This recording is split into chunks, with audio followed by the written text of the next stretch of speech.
ನಮಸ್ಕಾರ ಸ್ನೇಹಿತರೆ, BB ಮೀಡಿಯಾಗೆ ಸ್ವಾಗತ ಸುಸ್ವಾಗತ. ಸ್ನೇಹಿತರೆ, ನೀವಿನ್ನೂ ನಮ್ಮ ಚಾನಲ್ನ ಸಬ್ಸ್ಕ್ರೈಬ್ ಮಾಡ್ಕೊಂಡಿಲ್ಲ ಅಂದರೆ ಈಗಲೇ ಸಬ್ಸ್ಕ್ರೈಬ್ ಮಾಡ್ಕೊಳ್ಳಿ ಮತ್ತು ಪಕ್ಕದಲ್ಲಿರೋ ಬೆಲ್ ಐಕನ್ನ ಕ್ಲಿಕ್ ಮಾಡಿ ನೋಟಿಫಿಕೇಷನ್ ಆನ್ ಮಾಡಿ. ಸ್ನೇಹಿತರೆ, ವಿಡಿಯೋನ ಆದಷ್ಟು ಕೊನೆ ತನಕ ನೋಡಿ. ವಿಡಿಯೋನ ಕೊನೆ ತನಕ ನೋಡೋದ್ರಿಂದ ವಿಡಿಯೋ ಬಗ್ಗೆ ಹೆಚ್ಚಿನ ಮಾಹಿತಿಗಳನ್ನು ತಿಳ್ಕೊಳ್ತಾ ಹೋಗ್ತೀರಾ. ಹಾಗೆಯೇ ವಿಡಿಯೋ ಇಷ್ಟ ಆಯಿತು ಅಂದರೆ ದಯವಿಟ್ಟು ಲೈಕ್ ಮಾಡಿ ಅಂತ ಹೇಳ್ತಾ, ಇವತ್ತಿನ ಒಂದು ವಿಡಿಯೋದಲ್ಲಿ ಏನಂದರೆ ಸ್ನೇಹಿತರೆ, ಸಾರಿಗೆ ಇಲಾಖೆಯಲ್ಲಿ ಖಾಲಿ ಇರುವ ಮೋಟಾರು ವಾಹನ ನಿರೀಕ್ಷಕರು ಅಂದರೆ ಮೋಟಾರ್ ವೆಹಿಕಲ್ ಇನ್ಸ್ಪೆಕ್ಟರ್ ಹುದ್ದೆಗಳ ಭರ್ತಿಗೆ ಅರ್ಹ ಹಾಗೂ ಆಸಕ್ತ ಅಭ್ಯರ್ಥಿಗಳಿಂದ ಅರ್ಜಿಗಳನ್ನು ಆಹ್ವಾನಿಸಲಾಗಿದೆ. ಸ್ನೇಹಿತರೆ, ಹುದ್ದೆಗಳ ಭರ್ತಿಗೆ ಸಂಬಂಧಿಸಿದಂತೆ ಹುದ್ದೆಗಳ ಸಂಖ್ಯೆ ಎಷ್ಟಿರುತ್ತೆ, ಕರ್ತವ್ಯ ಸ್ಥಳ ಯಾವುದು, ಶೈಕ್ಷಣಿಕ ಅರ್ಹತೆ ಏನು, ವೇತನ ಎಷ್ಟಿರುತ್ತೆ, ಅರ್ಜಿ ಶುಲ್ಕ ಎಷ್ಟಿರುತ್ತೆ ಅನ್ನೋದ್ರ ಬಗ್ಗೆ ಇವತ್ತಿನ ಒಂದು ವಿಡಿಯೋದಲ್ಲಿ ತಿಳ್ಕೊಳ್ತಾ ಹೋಗ್ತೀರಾ ಸ್ನೇಹಿತರೆ. ಅದರಿಂದ ವಿಡಿಯೋನ ಕೊನೆ ತನಕ ನೋಡಿ ಅಂತ ಹೇಳ್ತಾ, ಇನ್ನು ಹುದ್ದೆಗಳ ವಿವರವನ್ನು ನೋಡ್ತಾ ಹೋಗೋದಾದರೆ, ಮೋಟಾರ್ ವಾಹನ ನಿರೀಕ್ಷಕರು ಗ್ರೂಪ್ ಸಿ ಹುದ್ದೆಗಳು ಖಾಲಿ ಇದೆ ಸ್ನೇಹಿತರೆ. ಇನ್ನು ಕರ್ತವ್ಯ ಸ್ಥಳ ಯಾವುದು ಅಂತ ಕೇಳೋದಾದರೆ, ಹುದ್ದೆಗಳಿಗೆ ಆಯ್ಕೆಯಾದ ಅಭ್ಯರ್ಥಿಗಳು ಕರ್ನಾಟಕದಲ್ಲಿ ಕೆಲಸವನ್ನು ನಿರ್ವಹಿಸಬೇಕಾಗಿರುತ್ತೆ. ಇನ್ನು ಹುದ್ದೆಗಳ ಸಂಖ್ಯೆಯನ್ನು ನೋಡ್ತಾ ಹೋಗೋದಾದರೆ, ಉಳಿಕೆ ಮೂಲ ವೃಂದ 70 ಹುದ್ದೆಗಳು ಖಾಲಿ ಇದೆ ಸ್ನೇಹಿತರೆ. ಆಯ್ಕಾ ವೃಂದ 6 ಹುದ್ದೆಗಳು ಖಾಲಿ ಇದೆ ಸ್ನೇಹಿತರೆ. ಇನ್ನು ಬೇಕಾಗಿರುವ ಶೈಕ್ಷಣಿಕ ಅರ್ಹತೆ ಏನು ಅಂತ ಕೇಳೋದಾದರೆ, SSLC ಅಥವಾ ತತ್ಸಮಾನ ಅರ್ಹತೆಯನ್ನು ನೀವು ಹೊಂದಿರಬೇಕಾಗಿರುತ್ತೆ. 3 ವರ್ಷಗಳ ಡಿಪ್ಲೊಮಾ ಇನ್ ಆಟೋಮೊಬೈಲ್ಸ್ ಇಂಜಿನಿಯರಿಂಗ್ ಅಥವಾ ಡಿಪ್ಲೊಮಾ ಇನ್ ಮೆಕ್ಯಾನಿಕಲ್ ಇಂಜಿನಿಯರಿಂಗ್ ಅರ್ಹತೆಯನ್ನು ನೀವು ಹೊಂದಿರಬೇಕಾಗಿರುತ್ತೆ. ಅಥವಾ ಆಟೋಮೊಬೈಲ್ ಇಂಜಿನಿಯರಿಂಗ್ ಅಥವಾ ಮೆಕ್ಯಾನಿಕಲ್ ಇಂಜಿನಿಯರಿಂಗ್ ಪದವಿಯನ್ನು ನೀವು ಹೊಂದಿರಬೇಕಾಗಿರುತ್ತೆ ಸ್ನೇಹಿತರೆ.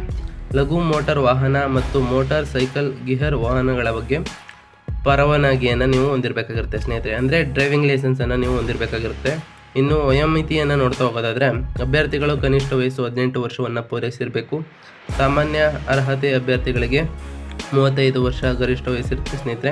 ಇನ್ನು ಪ್ರವರ್ಗ 2A, 2B, 3A, 3B ಅಭ್ಯರ್ಥಿಗಳಿಗೆ ಗರಿಷ್ಠ 38 ವರ್ಷಗಳಿರುತ್ತೆ. ಪರಿಶಿಷ್ಟ ಜಾತಿ, ಪರಿಶಿಷ್ಟ ಪಂಗಡ ಪ್ರವರ್ಗ 1 ಅಭ್ಯರ್ಥಿಗಳಿಗೆ ಗರಿಷ್ಠ 40 ವರ್ಷ ಇರುತ್ತೆ ಸ್ನೇಹಿತರೆ. ಇನ್ನು ಆಯ್ಕೆ ವಿಧಾನ ಹೇಗಿರುತ್ತೆ ಅಂತ ಕೇಳೋದಾದರೆ, ಸ್ಪರ್ಧಾತ್ಮಕ ಪರೀಕ್ಷೆಯನ್ನು ನಡೆಸಿ ಅಭ್ಯರ್ಥಿಗಳನ್ನು ಈ ಹುದ್ದೆಗೆ ಆಯ್ಕೆ ಮಾಡಲಾಗುವುದು ಎಂದು ತಿಳಿಸಿದ್ದಾರೆ ಸ್ನೇಹಿತರೆ. ಇನ್ನು ಫಿಸಿಕಲ್ ಸ್ಟ್ಯಾಂಡರ್ಡ್ ಟೆಸ್ಟ್ ಕೂಡ ಇರುತ್ತೆ.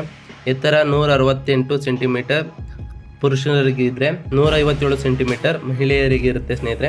ಇನ್ನು ಎದೆ ಸುತ್ತಳತೆ ಮತ್ತು ತೂಕವನ್ನು ನೋಡ್ತಾ ಹೋಗೋದಾದರೆ, 86 ಸೆಂಟಿಮೀಟರ್ ಪೂರ್ತಿ ವಿಸ್ತರಿಸಿದಾಗ ಇದ್ದರೆ ಕನಿಷ್ಠ ವಿಸ್ತರಣೆ 5 ಸೆಂಟಿಮೀಟರ್ ನೀವು ಹೊಂದಿರಬೇಕಾಗಿರುತ್ತೆ. ಇನ್ನು ವೆಯ್ಟ್ ಬಗ್ಗೆ ನೋಡ್ತಾ ಹೋಗೋದಾದರೆ 49 kg ವೆಯ್ಟ್ ಇರಬೇಕಾಗಿರುತ್ತೆ ಸ್ನೇಹಿತರೆ. ಇನ್ನು ಅರ್ಜಿ ಸಲ್ಲಿಕೆಯ ವಿಧಾನವನ್ನು ನೋಡ್ತಾ ಹೋಗೋದಾದರೆ, ಅಭ್ಯರ್ಥಿಯು ಈ ಹುದ್ದೆಗೆ ಆನ್ಲೈನ್ ಮೂಲಕ ಅರ್ಜಿಗಳನ್ನು ಸಲ್ಲಿಸಬೇಕು. ನಮ್ಮ ಡಿಸ್ಕ್ರಿಪ್ಷನಲ್ಲಿ ಮತ್ತು ಸ್ಕ್ರೀನ್ ಮೇಲೆ ಬರ್ತಿರುವಂತಹ ಅಫಿಷಿಯಲ್ ವೆಬ್ಸೈಟನ್ನು ಕ್ಲಿಕ್ ಮಾಡಿ ನೀವು ಅರ್ಜಿಯನ್ನು ಸಲ್ಲಿಸ್ಬೋದು ಸ್ನೇಹಿತರೆ. ಇನ್ನು ನಿಗದಿತ ಅರ್ಜಿ ಶುಲ್ಕದ ವಿವರಗಳನ್ನು ನೋಡ್ತಾ ಹೋಗೋದಾದರೆ, ಸಾಮಾನ್ಯ ಅಭ್ಯರ್ಥಿಗಳಿಗೆ 600 ಅರ್ಜಿ ಶುಲ್ಕ ಇರುತ್ತೆ.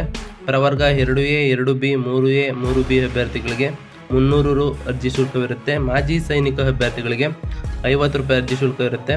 ಪರಿಶಿಷ್ಟ ಜಾತಿ, ಪರಿಶಿಷ್ಟ ಪಂಗಡ ಪ್ರವರ್ಗ 1 ಅಂಗವಿಕಲ ಅಭ್ಯರ್ಥಿಗಳಿಗೆ ಯಾವುದೇ ಅರ್ಜಿ ಶುಲ್ಕ ಇಲ್ಲಿ ಇರೋದಿಲ್ಲ ಸ್ನೇಹಿತರೆ. ಇನ್ನು ಶುಲ್ಕ ಪಾವತಿಸುವ ವಿಧಾನವನ್ನು ನೋಡ್ತಾ ಹೋಗೋದಾದರೆ, ಅಭ್ಯರ್ಥಿಗಳು ಆನ್ಲೈನ್ ಮೂಲಕ debit card, credit card, net banking, UPI ಮೂಲಕ ಶುಲ್ಕವನ್ನು ನೀವು ಪಾವತಿಸಬಹುದಾಗಿದೆ ಸ್ನೇಹಿತರೆ.